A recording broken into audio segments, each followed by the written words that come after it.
prazer enorme poder estar aqui de volta em Portugal. O ano passado de Nation foi minha primeira vez, amei o país, as pessoas, adoro tudo. E o que me deixa muito feliz é que quando eu morava no Brasil, hoje eu moro nos Estados Unidos, os meus vizinhos eram portugueses, eles falavam muito de Portugal. Eu sempre tive essa curiosidade e eles que me introduziram à cultura portuguesa e principalmente a comida. Eles eram donos de restaurantes. Que eu posso confirmar para vocês e para eles que a comida daqui é maravilhosa. Então, inclusive eu tenho um objetivo. Essa semana eu vou fazer 6 refeições aqui em Portugal. Eu espero que as 6 sejam bacana. Vamos ver se a gente consegue. Então, a primeira palestra da noite, essa palestra que provavelmente é a palestra mais popular que eu tenho dado nos últimos anos, que é Migrating to Microservices Databases. Inclusive eu publiquei um livro da O'Reilly sobre o mesmo assunto. Eu trouxe 5 cópias aqui, a gente vai arranjar um jeito de sortear depois com vocês. Mas se vocês não conseguirem uma cópia física, ele está disponível no site do developers.redhat.com gratuitamente. Então o Red Hat Developer Program comprou os royalties do livro, então o e-book está disponível para download no site. E a ideia dessa palestra surgiu que quando eu comecei a falar de microserviços há 6, 7 anos atrás, talvez, todo mundo fala sobre arquitetura, sobre código, etc. Até todo mundo que falava sobre o assunto era mais da parte de comportamento, mas eu sempre achei que o problema mais complicado de resolver sempre foram os dados. E eu não tinha uma resposta convincente para esse assunto, por isso eu dediquei 3 anos fazendo uma pesquisa, conversando com desenvolvedores do mundo inteiro, como que eles estavam resolvendo esse problema de dados distribuídos. E o resultado inicial dessa minha pesquisa foi publicado nesse livro. Eu estou escrevendo um outro livro, que eu espero que seja publicado em outubro desse ano, mas como eu sou desenvolvedor de software, sabem que eu sou muito bom em estimativas, então não sei como vai ser. Mas seria a segunda etapa do resultado da minha pesquisa, depois que eu escrevi o livro. Claro que muitas outras ideias surgiram, novos conceitos, novas formas de resolver o problema. Inclusive eu tenho outra palestra que eu falo um pouquinho sobre isso também. Seria a sequência dela, sobre como resolver outros tipos de problemas em dados distribuídos. Hoje nós vamos falar especificamente de bancos de dados relacionais. Então, eu atualmente sou diretor de experiência do desenvolvedor da Red Hat, meu Twitter é @yanaga. Eu sou um limpo brasileiro, eu nasci no Brasil, mas todos os meus avós são japoneses, inclusive quando eu fui para o Japão ano passado o pessoal ficou espantado. Não sabia que tinha tanto japonês no Brasil, mas tem. E ficaram surpresos também que eu sabia tanto da cultura japonesa e falava um pouco de japonês também. E lá no Japão descobri que meu sobrenome é raríssimo no Japão. Eles nem acreditavam que eu era japonês, parece japonês,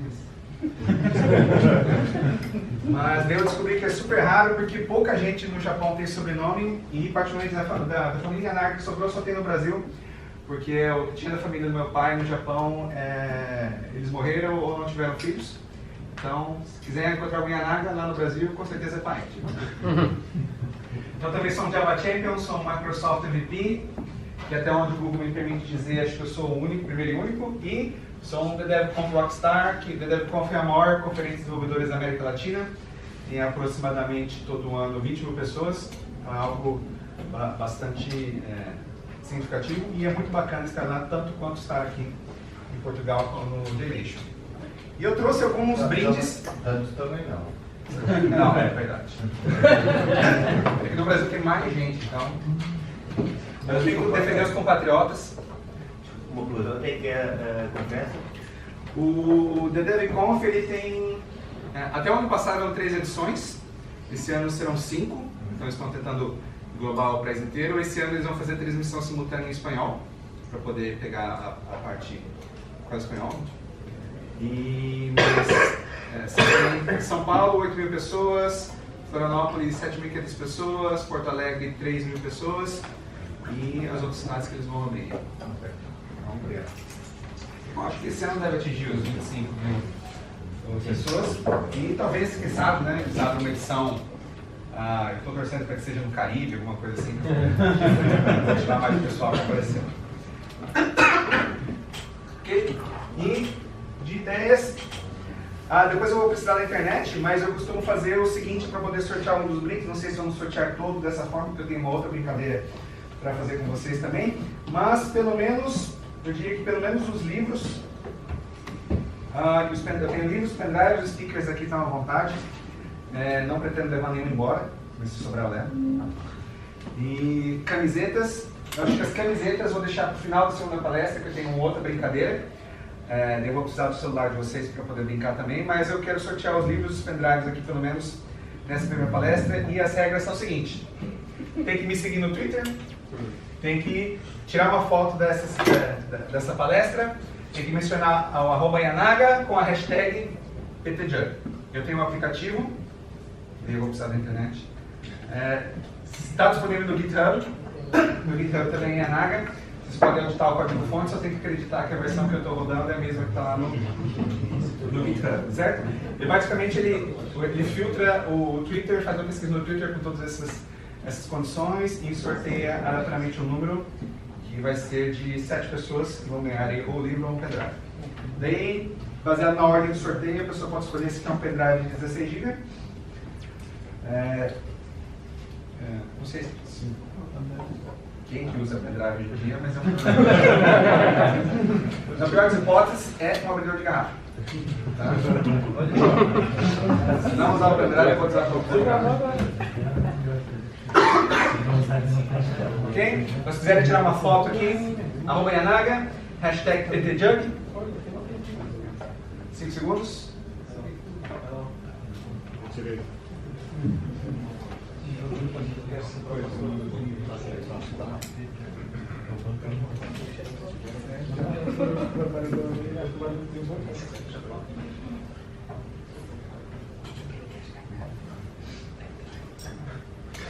O pessoal brinca que eu estou trocando prints por followers do Twitter. Isso é verdade. Mas é um jeito bem fácil de sortear as coisas aqui. E antes eu fazia aqui, fazia pergunta e tal, mas às vezes o pessoal não tinha assunto para fazer pergunta e tal. Ok? E esse é o link para o livro. Quiser baixar um PDF do livro, tem EPUB também, tem MOB, está disponível nessa URL, bit.ly, mono2microdb. Vocês podem baixar gratuitamente a cópia do livro. E agora vamos para o assunto, porque nós temos bastante conteúdo e não muito tempo essa noite, porque afinal hoje é quarta-feira. Não sei se aqui em Portugal quarta-feira costuma ter jogo de futebol também. Não? No Brasil é complicado fazer qualquer coisa de quarta, porque quarta é dia de jogo. Então não fica. Então vamos começar a discussão com o Zero Downtime. Se vocês estão discutindo DevOps, microserviços, sabem que, eu quero ter um pipeline de entrega contínua, e um dos pré-requisitos para você ter um pipeline de entrega contínua é ter um serviço com Zero Downtime. Você não pode parar o seu serviço toda vez que você quer atualizar o software em produção. Se você quiser fazer um deployment com Zero Downtime, o pré-requisito básico é fazer um Blue-Green. Você precisa de uma arquitetura de Blue-Green Deployment, significa que você precisa, no mínimo, ter duas infraestruturas equivalentes capazes de suportar essa questão de produção ao mesmo tempo. E agora que eu percebi, vou ter que pedir um pouco de desculpas para vocês. É a primeira palestra em 1 ano e meio que eu estou fazendo em português, eu percebi que estou pensando mais devagar do que eu estava acostumado. Mas eu falo que, tudo bem, eu quero fazer Zero Downtimes com Blue-Green Deployments, com código é fácil, mas estado é muito mais complicado. Isso é inclusive um dos codes que eu peguei no livro. E quando eu mostrava essa arquitetura de Zero Downtime, então eu me perguntava, mas o que eu faço com o meu banco de dados relacional? Eu quero fazer Zero Downtime, mas eu altero o esquema, eu altero os dados, e como que eu tenho duas versões diferentes da minha aplicação rodando ao mesmo tempo em produção? Não tinha essa resposta, mas depois de pesquisar, percebi que no início da minha pesquisa, 4 anos atrás, algumas equipes tinham algumas ideias, mas depois de discutir durante muito tempo, eu acabei consolidando todas as ideias e juntei todas as ideias no capítulo 3 do meu livro. E eu fiquei muito feliz de ver que depois de 3 anos do livro publicado, no começo eram só startups que faziam esse tipo de coisa. Hoje eu vejo muitas empresas de software cooperativo já incorporando essas técnicas de Zero Downtime com o banco de dados relacionais, e é o que eu vou mostrar para vocês agora. Como que eu resolvo esse problema de Zero Downtime com o banco de dados relacionais? O primeiro passo você tem que automatizar todas as suas migrations. Migrations, tecnicamente, é o conjunto de statements SQL que você aplica entre uma versão de banco de dados e outra. Então, se você altera o esquema, ou se altera o formato ou a semântica dos dados no seu banco de dados, você está aplicando uma transformação. O conjunto de transformações de uma versão da estrutura do banco de dados para outra, nós chamamos de migrations. Então, o primeiro passo, tem que automatizar tudo. Você não pode mais escrever aquele script SQL de 100 linhas e mandar para o seu DBA por e-mail, porque diz, ó, aplica para mim quando você atualizar a versão do software, e óbvio que ele esquece, depois o negócio não funciona, é culpa sua. Tem que automatizar tudo. As duas ferramentas mais populares do mundo, eu achava que era só de Java, porque eu sou uma pessoa de Java, mas depois dessa pesquisa eu descobri que muita gente usa essas ferramentas, com exceção do pessoal que trabalha com Ruby, porque o Ruby on Rails tem migrations embutidas. Então, vamos dar os créditos para o Ruby on Rails, foi a primeira grande ferramenta que popularizou a automatização de migrations, mas se você não trabalha com Ruby, muito provavelmente você vai estar trabalhando com ou Flutter ou Liquibase. No começo, o Liquibase era puro XML, quem trabalhou com o Liquibase há 10 anos atrás só tinha XML, mas agora ambos trabalham tanto com XML quanto com SQL, ou mesmo com APIs programáticas que você pode fazer em código. Certo? E como que eu atingo, então, com essas ferramentas de automatização, Zero Downtime Migrations em banco de dados? A resposta é, suas migrations têm que ser back and forward compatible, significa que a versão atual tem que ser compatível com a versão anterior, e a versão anterior tem que ser compatível com a próxima. Como é que eu atingi essa mágica? Primeiro se você mandava aquele script de SQL com 100 statements para o seu DBA, você não pode mais fazer isso, você vai ter que quebrar aquele script em passos muito menores, potencialmente. Tecnicamente, é possível ter mais de um statement por migration, se você estiver lidando com partes diferentes do seu banco de dados, mas a recomendação, em geral, é que você tenha, em média, um statement por migration. Eu vou mostrar por quê. Outro motivo é se você costumava mandar um update para o seu banco de dados, aquele update costumava travar a sua tabela do banco de dados por 5 minutos, você não pode mais fazer isso, porque o downtime de 5 minutos é downtime do banco, é downtime da aplicação. Então, se você fazia esse tipo de update, você vai ter que fazer o sharding desses updates. Então, se você fazer um update de uma tabela de 1 milhão de linhas, você vai ter que quebrar isso em, sei lá, 100 mil linhas. 100 mil linhas dá um downtime de 0,2 segundos. Se 0,2 segundos for aceitável para a sua aplicação, é um batch size bom para você. Então, tecnicamente o nome disso na área de dados é fazer sharding. Então você vai fazer sharding de updates. E aqui um possível exemplo do que você pode fazer. Se antigamente você mandava para o banco de dados um alter table customer rename column de alguma coisa para outra coisa, agora você vai ter que quebrar esse statement em múltiplos statements menores. Talvez, isso aqui está errado, tá? Mas é só um exemplo. Talvez você tenha que adicionar uma coluna, depois fazer um monte de updates, depois fazer um alter tables para apagar a coluna. Okay?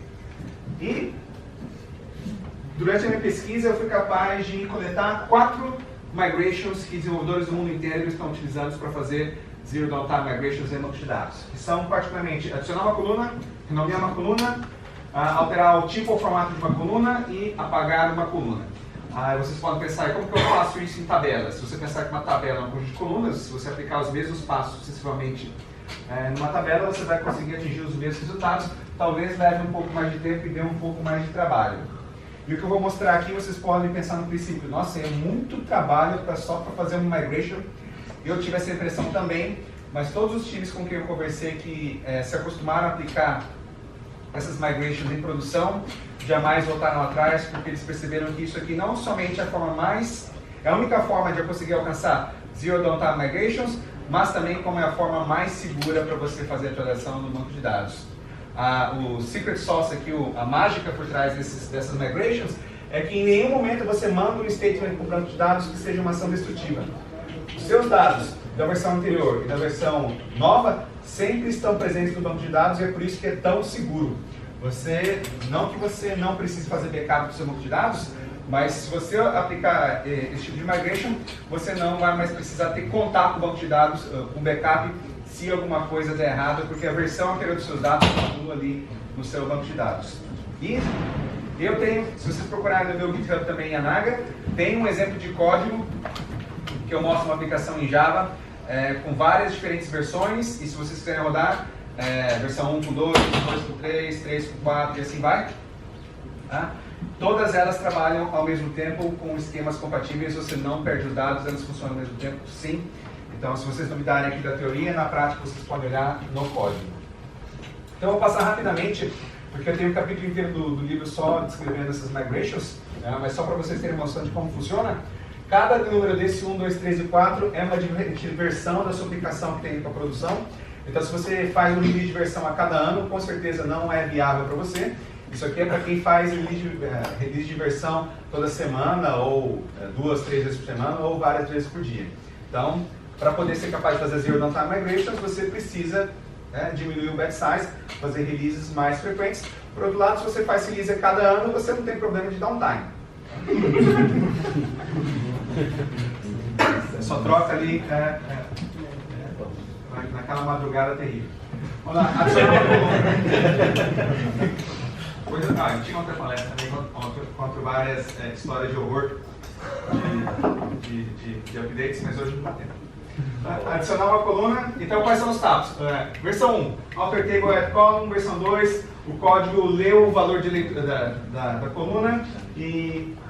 Nossa, como é difícil falar em português.